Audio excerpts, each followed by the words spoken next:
भाग्य वाले का भूत हल जोतता है। सुदूर एक गांव में मोहन नाम का पहलवान रहता था, जिसके पास 5 भैंसें थीं। दिन भर भैंसों की देखभाल करना और उनका दूध पीना ही मोहन की दिनचर्या थी। भैंसों का दूध पीते रहने के कारण वह काफी बलवान हो गया था। मोहन अपने बचाव और सहारे के लिए एक लोहे की छड़ हमेशा साथ रखता था। इस कारण कोई भी मोहन को एक बार देख लेता तो उसकी हृष्ट-पुष्ट काया व शक्तिशाली शरीर को देखकर डर जाया करता था।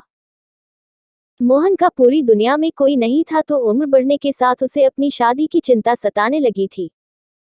इसलिए वह अक्सर लोगों से पूछा करता था कि उसकी शादी कहाँ और किससे होगी। लोग उसे देखकर डर जाते व उसके सवाल का जवाब न दे पाते थे। इस पर मोहन उनके साथ मारपीट किया करता था, जिसके चलते लोगों ने उस रास्ते से ही गुजरना बंद कर दिया था। एक बार किसी दूसरे गांव का एक ब्राह्मण और एक हमाम किसी विवाह समारोह में शामिल होने जा रहे थे। रास्ते में उन्हें मोहन मिल गया। मोहन ने ब्राह्मण को देखा तो उसने दोनों को अपने पास बुलाते हुए कहा कि आप तो मुझे ज्ञानी नजर आते हो, बताएं मेरी शादी कब और कहाँ होगी। इस तरह पहलवान का सवाल सुनकर दोनों ठिठक गए। हमाम काफी चतुर था, उसने सोचा कि अगर हम इससे बहस करेंगे तो इसके बल के आगे हमारा कोई मुकाबला नहीं। हमाम को एक तरकीब सूझी और उसमें दूर एक ताड़ के पेड़ की ओर उंगली से इशारा करते हुए कहा कि आपकी शादी वहीं होगी।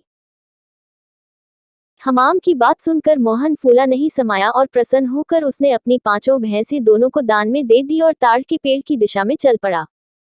उस ताड़ के पेड़ के पास एक महिला अपने पति व एक बच्चे के साथ रहती थी।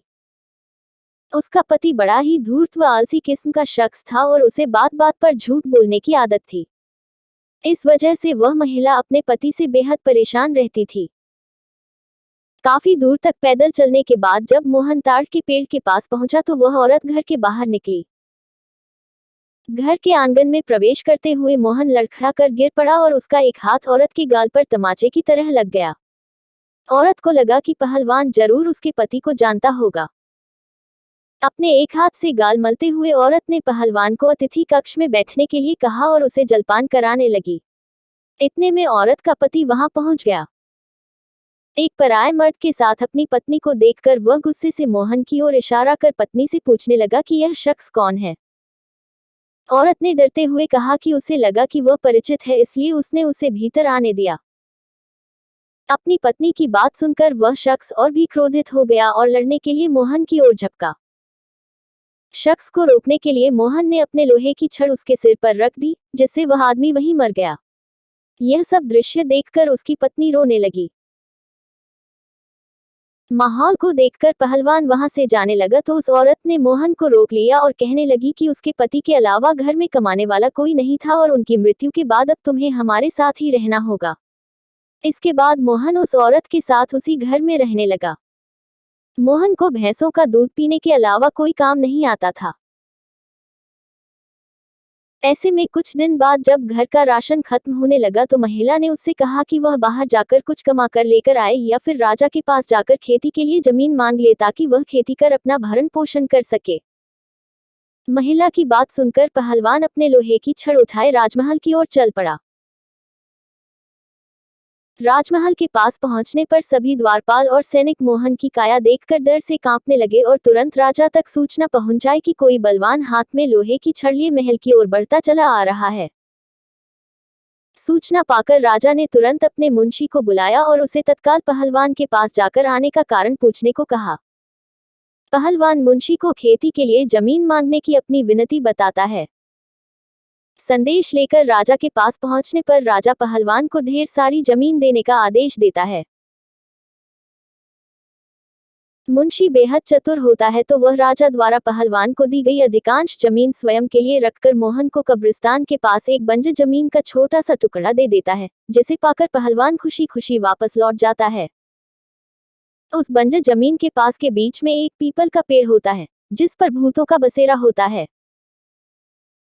जमीन को फसल उगाने योग्य बनाने के लिए जब पहलवान जुताई शुरू करता है तो पेड़ के कारण उसे खेत जोतने में परेशानी आने लगती है। मोहन उस पेड़ को उखाड़ने की ठान लेता है और अपनी लोहे की छड़ से उस पर प्रहार करता है, जिससे करीब 150 भूत पेड़ से नीचे गिर जाते हैं और गुस्से से पहलवान की ओर लड़ने के लिए दौड़ते हैं। पहलवान अपनी छड़ से सभी भूतों के छक्के छुड़ा देता है। पहलवान से जीतना असंभव जानकर भूत मोहन के सामने पेड़ न काटने की गुजारिश करने लगे। भूतों ने कहा, यह हमारा घर है, हम कई साल से यहाँ रह रहे हैं, हमारे घर को मत उजाड़ो। भूतों ने इसके बदले खेतों में काम कर उपज मोहन के घर पहुंचाने का प्रस्ताव रखा। मोहन को भूतों पर दया आ जाती है और वह उनका प्रस्ताव स्वीकार कर घर चला जाता है। इसके बाद से भूत समय समय पर पहलवान के घर हर फसल पहुंचाने लगे। एक बार उन भूतों का गुरु उनसे मिलने आता है। सभी भूतों को दुबला पतला व कमजोर देखकर वह उनकी दुर्दशा का कारण पूछता है। भूतों से पूरा वृतांत सुनकर गुरु पहलवान को सबक सिखाने की ठानता है और उसके घर की ओर चल पड़ता है। भूतों का गुरु एक बिल्ली का रूप धारण कर पहलवान पर हमला करने की योजना बनाता है। उन दिनों पहलवान के घर में रोज एक बिल्ली रसोई में घुसकर सारा दूध पी जाती थी, जिससे वह काफी परेशान था। उस दिन पहलवान भी उस बिल्ली को सबक सिखाने के लिए दरवाजे के पीछे छिपकर बिल्ली का इंतजार कर रहा होता है। जैसे ही बिल्ली के रूप में भूतों का गुरु कमरे में प्रवेश करता है, पहलवान उस पर प्रहार कर देता है। पहलवान के प्रहार से भूतों के गुरु की कई हड्डियां टूट जाती हैं और वह अपने असली रूप में आकर अपनी जान बख्शने का निवेदन करने लगता है। मोहन ने भूतों के गुरु को छोड़ने पर खुद के लिए सजा चुनने के लिए कहा। ऐसे में भूतों के गुरु ने कहा कि उसे बख्शने पर वह राशन की मात्रा दोगुनी कर देगा। भूतों के गुरु की इस बात पर कुछ देर विचार करने के बाद पहलवान उसे छोड़ देता है।